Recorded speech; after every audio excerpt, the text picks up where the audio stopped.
Alhamdulillah, pagi ini telah bersama kita awali dengan baca istighfar, mohon ampun kepada Allah, bersyahadat, dan juga baca sholawat.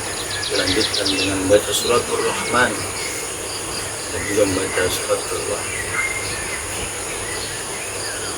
Untuk mengisi pagi hari ini, bahasan yang kita akan bahas di pagi hari ini adalah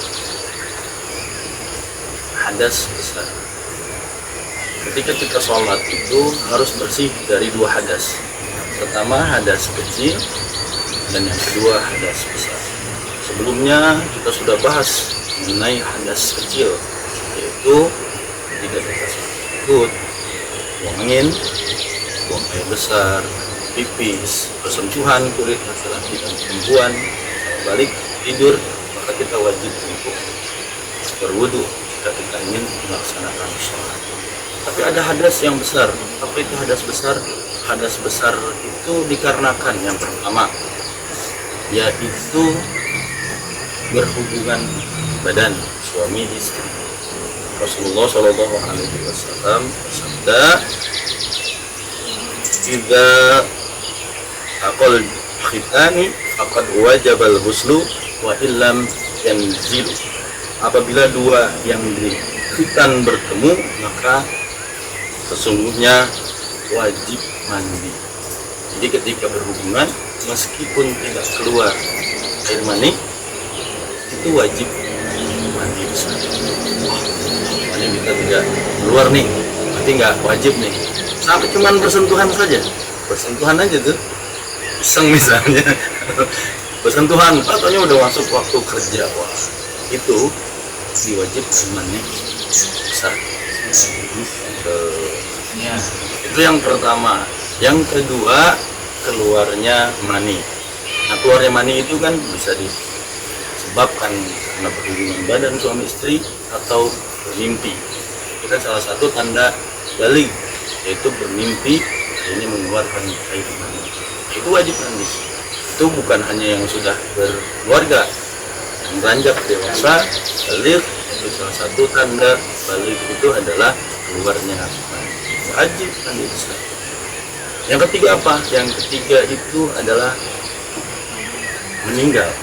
Jika manusia meninggal, maka wajib mandi besar. Siapa yang mandiin? Apakah dia sendiri yang mandiin? Ngadi-ngadi.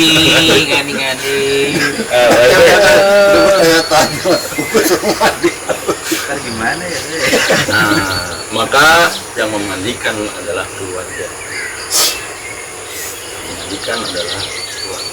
Lalu gimana yang keluarganya yang kuat tidak ada misalnya? Ya kalau misalnya laki-laki, laki-laki, perempuan, ya kalau misalnya tidak ada keluarga kita, maka ada yang ditunjuk yang memang dia dikhususkan untuk ikan jenazah. Itu yang ketiga. Yang keempat adalah diakibatkan dia harus mandi wajib adalah haid. Kita nggak haid nih di sini karena lagi-lagi sini. Bagi siapa? Bagi perempuan. Misalnya mereka itu haid itu sebulan sekali. Maka selesai bersih, maka dia wajib mandi untuk melaksanakan sholat. Itu yang keempat. Yang kelima, nifas. Apa itu nifas? Nah, darah setelah melahirkan. Itu kita wajib. Dan yang keenam, yaitu ketika dia lahiran, baik itu keguguran maupun lahiran. Misalnya keguguran ini keluarnya dengan kecil gitu kan, itu wajib. Maka syarat itu adalah salah satu syarat agar kita persiapkan diri untuk melaksanakan sholat. Terhindar daripada hadas besar, kita mandi. Lalu gimana cara membersihkan hadas besar itu? Ada dua rukun. Rukun yang pertama adalah niat. Di sini niatnya nawaitul huslah birrafil hadasil akbari dalam hati kita ucapkan, saya niat mandi besar untuk menghilangkan hadas besar karena Allah. Yang kedua, mengatakan meratakan daripada air ke tubuh kita, mulai dari apa? Kepala yang disunahkan juga, mulai dari yang kanan, tangan kita yang kanan dulu, lalu kiri, lalu kaki kanan, sampai merata seperti itu. Nah, kita sudah selesai daripada hadas besar. Maka ketika kita ingin melaksanakan sholat harus bersih dari dua hadas. Yang pertama hadas kecil dan juga hadas besar. Kira nih semua ada yang mau bertanya? Ada yang ada mau nanya. Wah, Masya Allah, banyak banget ini. Gimana nih? Kita bicara tentang kehidupan yang sehari-hari nih. Kita mau nanya nih. Silakan. Saya dulu ya. Kan nama saya Haris nih, dari Blok H2 nomor 2. Masya Allah, Haris. Kita nasi goreng kan itu. Nah, kalau butuh nasi goreng atau apa sama ayam guling tuh ya, sama kita tuh H2 nomor 2 ya kan. Oh, anaknya Pak Asep gitu ya? Ya, anak Pak Asep, depannya mau Pak Asep ya kan. Jadi gini Pak Ustadz, ya. Ini mau nanya Pak Ustadz, ada beberapa hal yang disampaikan ya, terutama hadas besar nih harus mandi. Kadang-kadang kan ada juga yang perempuan ketika lagi udah selesai head, dia udah mandi, ngefek tuh Pak Ustadz. Terus ngefek lagi tuh. Ya. Itu gimana hukumnya tuh Pak Ustadz ya? Kita nggak tahu soalnya, tapi udah lama nih, terus ngefek lagi, biasanya kayak gitu tuh. Itu gimana? Itu haid. Ada ulama mengatakan bahwa paling sedikit itu untuk haid nih ya, 1 hari 1 malam. Hari satu malam. Hitungannya tuh sehari 1 malam. Jadi misalnya pagi, besok pagi udah bersih. Tapi dicek tuh menggunakan tisu kaki kapas. Terus yang kedua Pak Ustadz, mau nanya lagi nih, sama tentang memandikan jenazah, ya kan?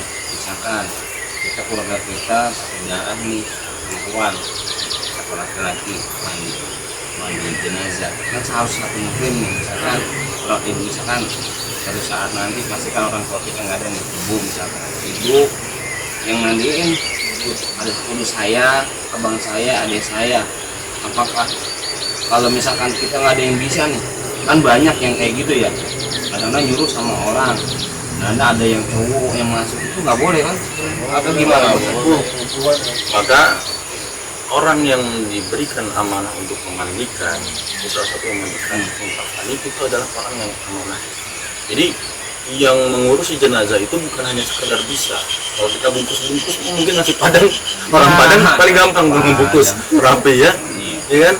Tapi bukan hanya membungkus daripada kain jenazah atau yang tukang mandiin. Misalnya di pasar banyak dong yang mandiin ikan kan, bentar-bentar itu, dia kan, nanti kan berkaitan sama kopi dan ayam nih, ayam itu kan gampang banget dibersihin. Tapi bukan hanya sekedar bisa. Yang paling utama adalah aman. Nggak ada deh, jadi di luar jam sholat ada orang dia kalau melakukan hubungan badan kan jam sholat lah bisa begini. Ini kan biasanya kejadian habis sisa, udah ini tuh kayak udah sange deh tuh. Ya, Pak. Ini saya cerita RT sebenarnya pengalaman gitu. RT. Ya, Lagi udah selesai. Enggak, udah biasa. Terus saya berhubungan sama istri di RT, panggilan dipanggil ke RW. Ya. Karena dia ada jam 10 deh itu kan. Panggil. Mari lu ada ini nih gitu kan. Urgen. Tanyanya aneh tadi. Ini RT mau keluar kudu mandi dulu apa langsung aja? oh mandi. Baru selesai ada panggilan. Dilihat nih panggilannya urgent nggak? Oh, kalau misalnya urgent berkaitan dengan masalah minimal wudhu. Minimal wudhu. Tapi kan kita sebagai muslim itu yang kita khawatirkan dengan kematian kembali lagi. Takutnya nih ketika kita dipanggil RT kesandung masuk got. Di got itu ternyata banyak ular. Orai. Ya kan? Ketika kita meninggal, kita dalam kondisi tidak bersih, maka alangkah baik mandi dulu dah. Meskipun datang ke RW nih, kita menggigit. Habis ngapain? Mandi. Mandi. Paham kan? Ya, kayak ngerti aja.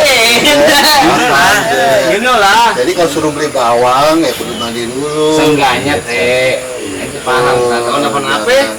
Siapa lagi yang salah? Iya. Baik di kampung bapak-bapak.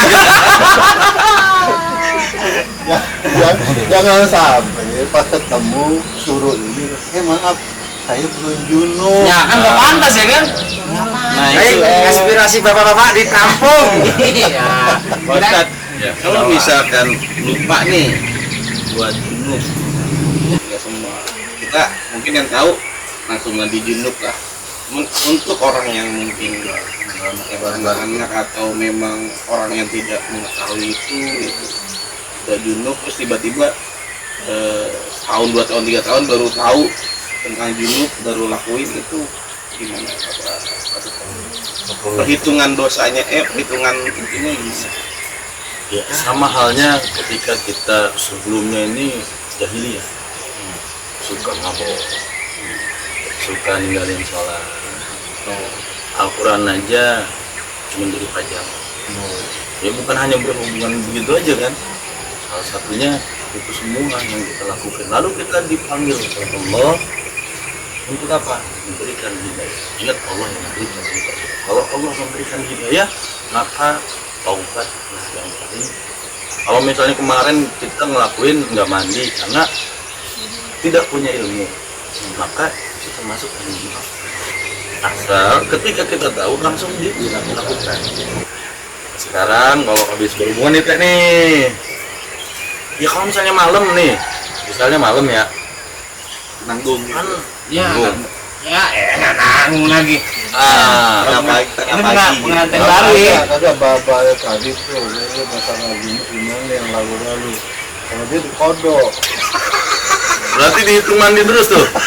Ya dia daripada dosa ya kan, kita kodo aja deh. Dia lupa dia berapa tahun, dia lupa dikodok. Nah, habisnya kan tahu ilmunya kan, daripada kalau udah tahu ilmunya masa iya ngakuin lagi kan gitu. Maka yang baik adalah setiap mandi niat mandi besar. Itu yang paling bagus. Ya bener kan, aneh ya. Mandi berapa nih? Ente nih PRT, PRT nih ya. Mandi sekali, sehari berapa kali? Sekali, ada 2 kali. Bener loh mandi 2 hari. Kalau gini kan 2 hari kemana? Gitu. Jadi untuk menutupinya itu boleh tuh kita setiap mandi niat nawaitul ghusl hadasil akbari ya. Kalau asgori itu untuk wudu. Ya, begitupun kalau kita mau sholat Jumat itu kita mandi tuh, sunnahnya kita mandi. Lalu mau sholat Idul Adha, Idul Fitri itu kita mandi wajib. Seperti halnya mandi wajib yang junub. Nah, sebenarnya mandi junub itu sunnahnya itu disegerakan atau ditunggu berapa jam? Bagusnya disegerakan. Tapi kan pertanyaan tadi kalau misalnya disegerakan malam, apalagi misalnya dia kalau air malam itu langsung berangkat Ya gitu kan, khawatir ya kan? gitu Puan Ajar. Anu tuh kayak gitu makanya khawatir. Kan malam main jam 12. Ya kalau misalnya mainnya pagi. Iya kan pagi, cuma 3 menit kelar kan ada yang Kalau yang lama sampai subuh gak kelar. Tidur. Dia tanya Puan Ajar atau Pak RT sih sebenarnya. Ini pertanyaannya nih. Pak Puan Ajar ngerti. Kagak, karena RT pernah jujur, pernah curhat. Sebenarnya lu berdua ada apaan sih gitu? Pokoknya Pak Isam itu fleksibel.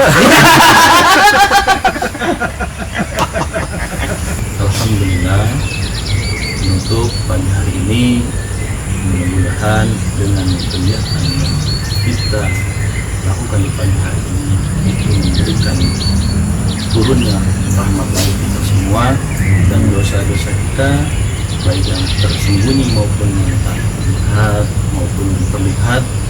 Mari kita tutup majelis pagi ini dengan membaca hamdalah Alhamdulillahirabbil alamin. Dilanjutkan dengan doa kafaratul majlis. Subhanakallahumma wa bihamdika asyhadu an la ilaha illa anta astaghfiruka wa atubu ilaik. Allahumma shalli ala sayyidina Muhammad wa ala ali sayyidina Muhammad. Wassalamualaikum warahmatullahi wabarakatuh. warahmatullahi wabarakatuh. Waalaikumsalam warahmatullahi